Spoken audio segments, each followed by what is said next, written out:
A második órával folytatjuk a ma reggelt, és egy biztonságpolitikai kérdéssel. Akár drónok bevetésével is próbálkozhatnak terroristák, ezt állítja az Európai Bizottság. Ezért támogatja az Európai Uniós tagállamokat az ilyen fenyegetések elhárításában. A pilóta nélküli légi járművek egyre nagyobb teljesítményűek és egyre okosabbak. Francia biztonsági szervek már tavaly jelezték az Unió felé, hogy az elképzelhető forgatókönyvek között szerepel a drónos terrortámadás egy labdarúgó stadion ellen. Barnának érkezett vendége a témában, parancsolj! Köszönöm szépen, Keleti Artúr, kibertitok, jövőkutató. Jó reggelt kívánok! Jó reggelt kívánok! Mennyire fejlődik ez a drón technológia? Azt mondják, hogy szélsebesen. Mit tud a mostani legfejlettebb?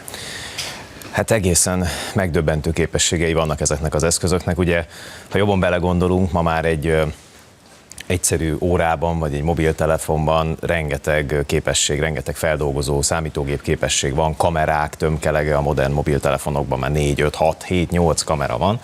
Hát el tudjuk képzelni, hogy körülbelül ekkora méretű drónra mi mindent föl lehet ebből szerelni. Most a drónok azok alapvetően számítógépek, ez egy fontos dolog. Kicsit, tehát nyilván rengeteg ilyen aerodinamikai és repüléstechnikai jelen van benne, de a lényeg a számítógép. Most a számítógépre rengeteg mindent föl lehet rakni. Ma már drónt nem csak megvásárolni lehet, hanem akár otthon is lehet készíteni.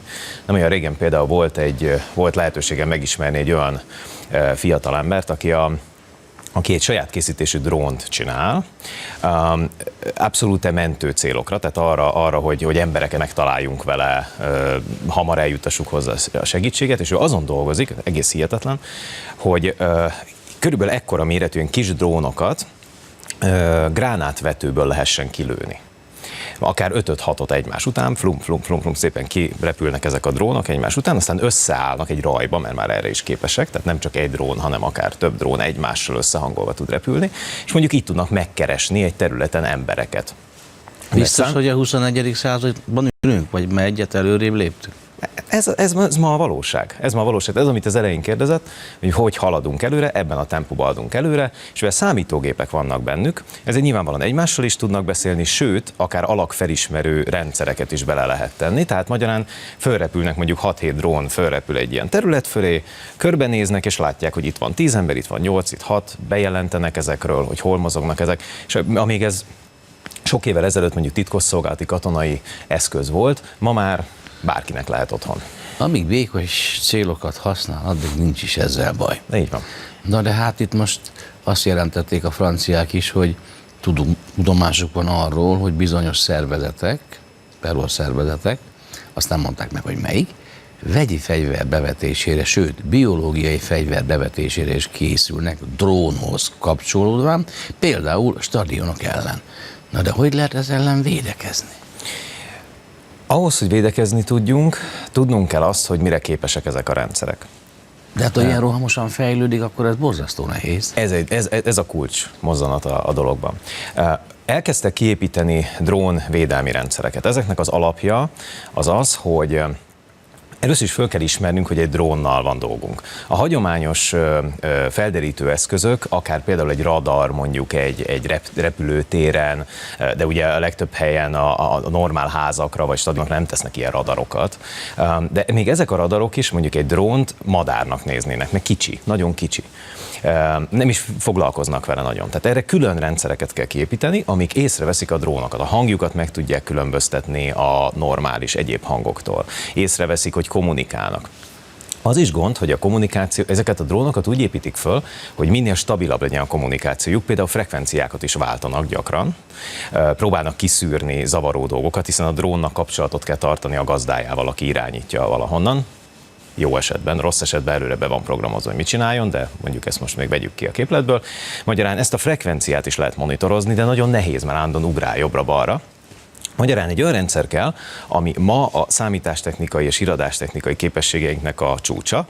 Meg kell azt nézni, hogy jön-e, honnan jön, hányan jönnek, észre kell venni, hogy mi a szándékuk, merre mozognak, és utána valamit tenni kéne ellenük, ami szintén nem egy egyszerű dolog, mert gyorsan mozognak, ugye az életük abból áll, hogy kimanőverezik a szelet, stabilizálják az állapotukat, tehát nem lehet csak úgy lecsúzlizni, mert ki fogja kerülni a felé repülő tárgyakat. Magyarán itt zavarni lehet az ő kommunikációjukat, Vannak olyanok, akik egyébként, ez egy nagyon érdekes alterülete ennek a drón témának, meg tudnak hackelni drónokat, például egy másik drónnal. Tehát mondjuk egy drón fölemelkedik a környezetébe, és átveszi az irányítást attól a személytől, aki eredetileg a drónt irányította, és mondjuk a drónt elviszi valahova és leszállítja. Ilyen lehetőségek is vannak. Lehet zavarni a frekvenciát, vannak fizikai behatások, tehát még lelőni a drónt, de ne felejtsük el, ezek a drónok nagyok.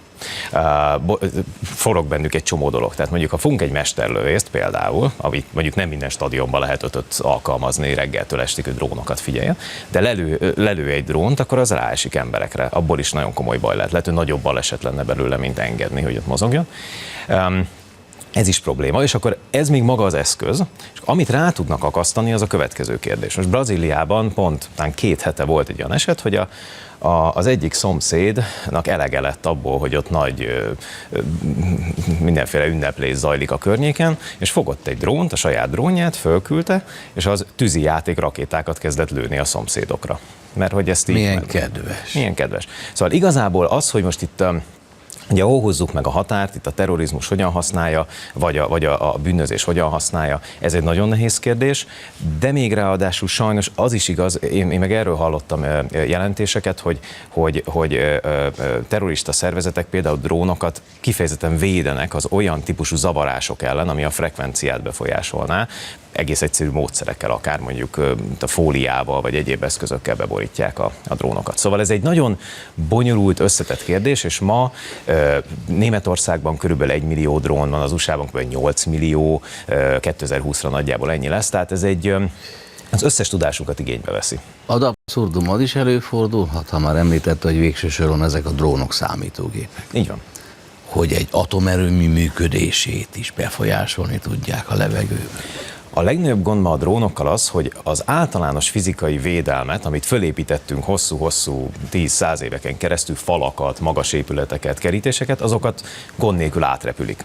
Tehát föl lehet tenni egy drónt mondjuk egy épületnek a tetejére, és ha föl van szerelve olyan eszközökkel, amik megzavarják más számítógépek működését, vagy lehallgatják, vagy megfigyelik, akkor igen, képesek arra, hogy akár egy reptérnek, egy más kritikus infrastruktúrának, egy atomerőműnek a működését valahogy befolyásolják. Pláne, hogyha reptéren rétisasnak nézi, mert bocsánat a kifejezés, öröm mondta, hogy madárnak nézi.